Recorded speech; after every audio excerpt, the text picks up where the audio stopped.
Welcome to You and Your Money. Today's episode features Jonathan Mathews, Associate Vice President, Wealth Advisor at WHZ Strategic Wealth Advisors. Now, let's get to the topic of the day, healthcare costs. I think many of our listeners would be surprised to learn of just how big an impact medical expenses can have on their retirement plans, or maybe haven't even thought of that before. Can you help us understand the scope of this challenge?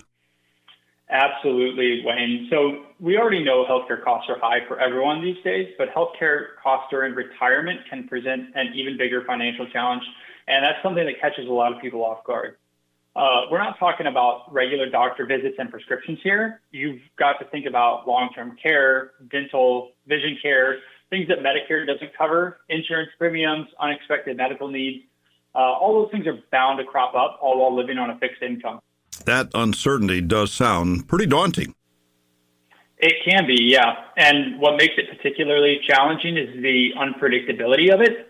Unlike other retirement expenses that you can plan for with some reasonable accuracy, healthcare costs vary dramatically based on things like your health, where you live, changes in medical technology, and even policy. So what can people do to protect themselves? Is there anything that can be done to prepare for these costs, even though the specifics can't be known in advance? You're right. And yes, one of the most powerful tools that can be used by many people, but is often overlooked, is called the Health Savings Account, or HSA. These accounts offer what is called triple tax advantage, a benefit that's really compelling. HSAs should really be considered essential retirement vehicles and not just healthcare accounts. Here's how a triple tax advantage works. First, every dollar that you contribute reduces your current taxable income, providing immediate tax relief. Second, it's like a Roth IRA. Money in your HSA grows without being taxed on dividends, interest, or capital gains. And third, when you use HSA funds for qualified medical expenses, you pay zero taxes on that withdrawal. That does sound powerful. Can anybody open up an HSA account? Unfortunately, no, not everyone. You can only open up an HSA while enrolled in a high-deductible health plan, but many people are in those today. If you're one of them, you should definitely look at maximizing those contributions, especially if you're nearing retirement. Are there limits to how much you can contribute? Of course, yep. Like all good things, there's limits. For 2025, the most you can contribute is $4,300 for individual coverage and $8,550 for family coverage. There is an additional $1,000 catch-up contribution for those 55 and older. Any unused funds are allowed to be rolled over from year to year, and there's no cap on how much you can accrue in the account, only the annual contribution limit. All right, so how can that be used once you're retired? So you can no longer contribute after age 65 when you enroll in Medicare, but you can accumulate HSA funds for Medicare premium, supplemental insurance, long-term care premiums. After 65, you can even withdraw the HSA funds for non-medical expenses, so you'll pay income tax similar to a traditional IRA.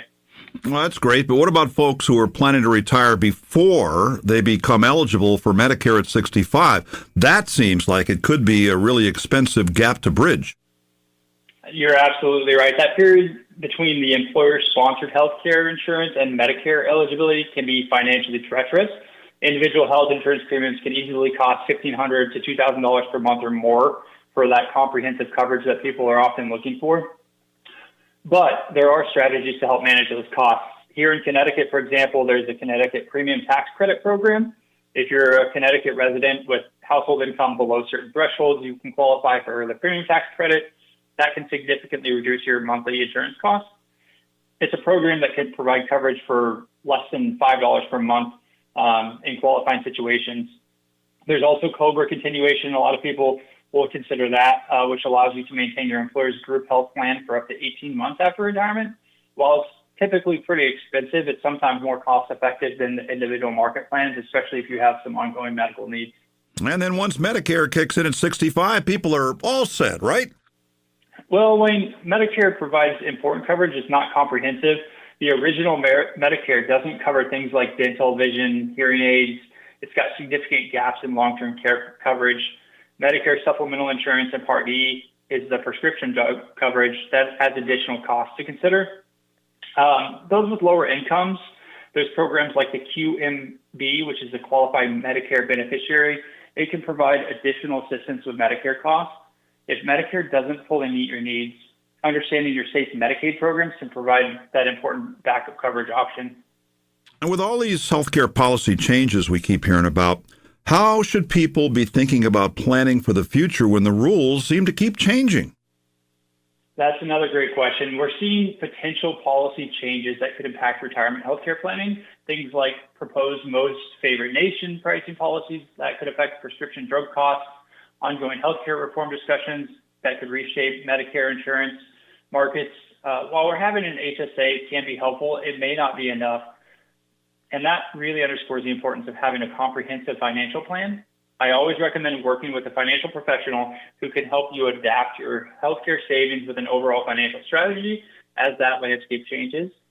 You can't just set your plan and forget it. You need to review it and adjust it regularly. Jonathan, if someone is listening today and thinking, I haven't really planned for healthcare costs in retirement, where should they start? Wayne, the first step is to understand that effective healthcare cost planning isn't just about setting aside money. It's about creating a comprehensive strategy that integrates your overall financial plan. It includes optimizing tax strategies like those HSAs that we talked about earlier this morning, coordinating insurance coverage, and planning for long-term care needs. That builds flexibility into your retirement plan. I would say that I'd also encourage people to stay proactive about preventative care now. Taking care of your health today can help reduce healthcare costs down the road. Most importantly, do not let healthcare costs be that wild card that derails your retirement dreams. With good planning and professional guidance, you can build a strategy that protects your health and your wealth. And we're also coming up on Medicare open enrollment in October. So is this a good time for people to review their healthcare strategy? Absolutely, Wayne. Medicare open enrollment runs from October 15th through December 7th. It's the ideal time to review your entire healthcare strategy and make necessary adjustments. Don't just look at your Medicare plan options. Use this as an opportunity to review your overall approach to healthcare costs in retirement. And before you go, Jonathan, how can folks get in touch with you if they want to help create a comprehensive healthcare cost strategy? We'd love to help, Wayne. As you know, absolute confidence, unwavering partnership for life. That's our motto. It includes helping clients plan for all aspects of retirement, including healthcare costs. You can visit our website at whzwealth.com or give us a call at 860-928-2341. Again, 860-928-2341. You can schedule a complimentary discovery session.